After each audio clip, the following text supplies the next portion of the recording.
I'm back on the second segment of this episode, and yes, today I'm talking about the war on farmers.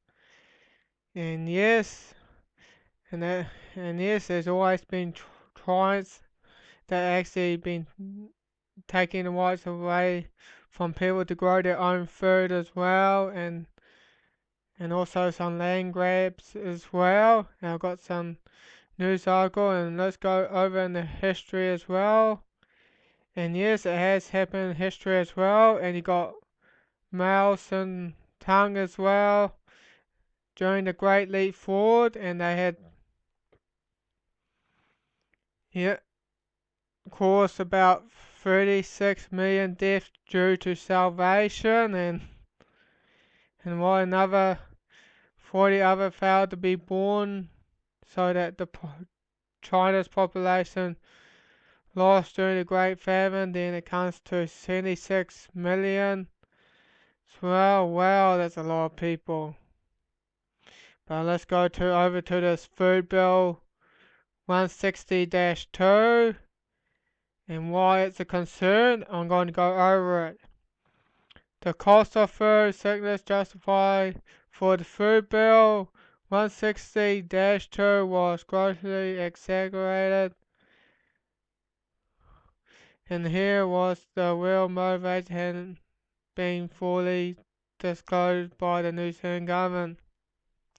The food sovereignty will be reduced by the Food Bill 160-2. It will restrict seed sharing and reduce biodiversity.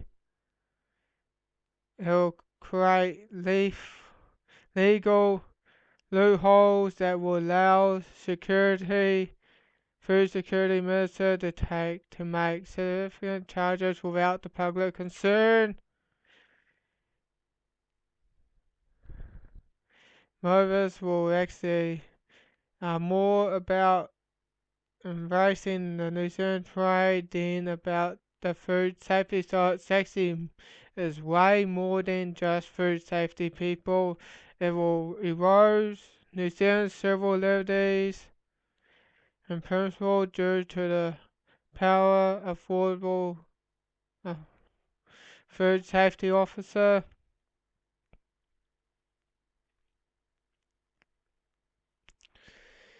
It will be used to induce additional genetically modified organisms into the New Zealand domestic food supply.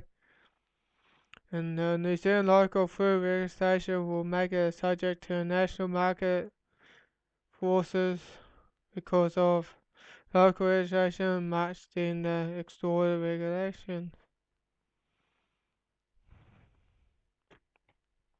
Codex Alimentarius being forced upon the New Zealand food safety supply, and Maori culture being negatively impacted by the Food Bill 160-2.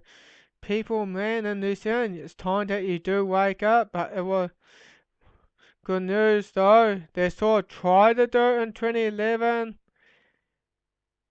and that as well, but they failed because here we actually managed to get some people signing petition. So within 5 months it had received over 40,000 signatures.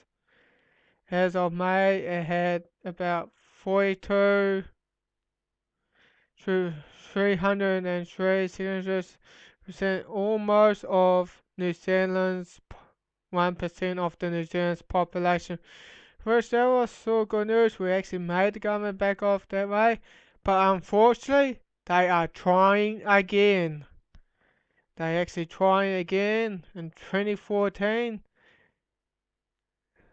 The Third Act is a is the Act of Parliament passed in 2014, and they say it will come in force by March 2016. That's only a year away, people, in New Zealand. That's only 1 year away. So, and that's pretty dangerous here in New Zealand. And it has nothing to do with food safety and food hygiene and that though. It's about control people. And it has happened in history over in other countries as well, which governments have passed similar bills. And yes, like Mao Zedong, yeah, during the Great Leap Forward, and people weren't allowed to grow their own foods and that, they brought collectivized farming there. That's the same thing with Joseph Stalin when he brought collective farming as well over in the Soviet Union as well, and with all the casualties being affected for collectivized farming and that. Just in Ukraine alone, it ranges from mostly from 2.2 million to 4 to 5 million in Ukraine alone. That was during the Soviet era in the 30s in the last century, in the 20th century, and the thing is actually pretty much history is actually repeating itself now. We got the corporate land grab in Ukraine. There was an article I had covered that in Eco Liberty in 12th of February 2015.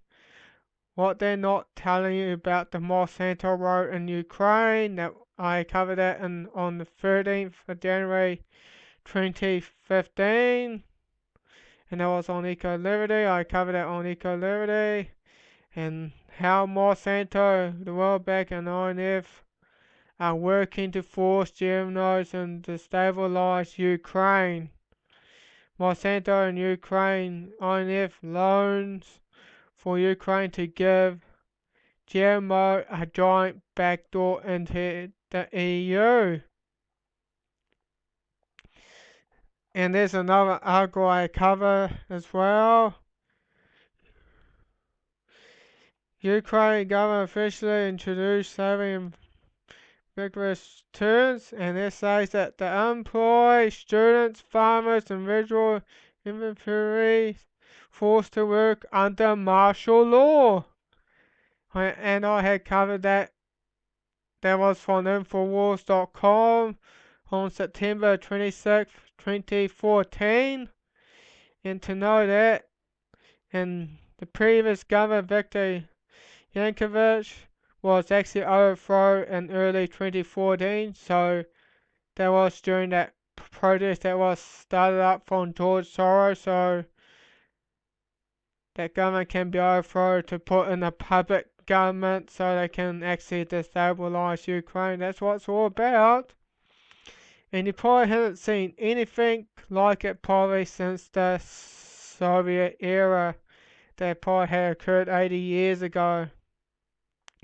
Since Stalin was actually forcing collective farming as well, which this is pretty much a similar law here in New Zealand, stopping people from growing their own food as well.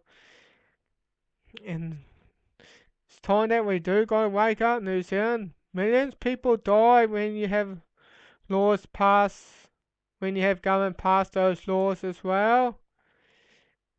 And yes, in New Zealand it's gonna be pretty horrifying once this bill comes into law. And I bet there are gonna be a lot of people being put in prison just for growing their own food as well. And it's just horrifying. And we all gotta wake up and to make a stand against this tyrannical food bill and to stop Codex other terrorists from coming into New Zealand as well. And to stop bringing GMOs into this country. Because this is a nice country, nice clean New Zealand. And our government is willing to mess this country up. And it's already getting to a mess. Our national debt is growing at a rapid rate due to excessive borrowing.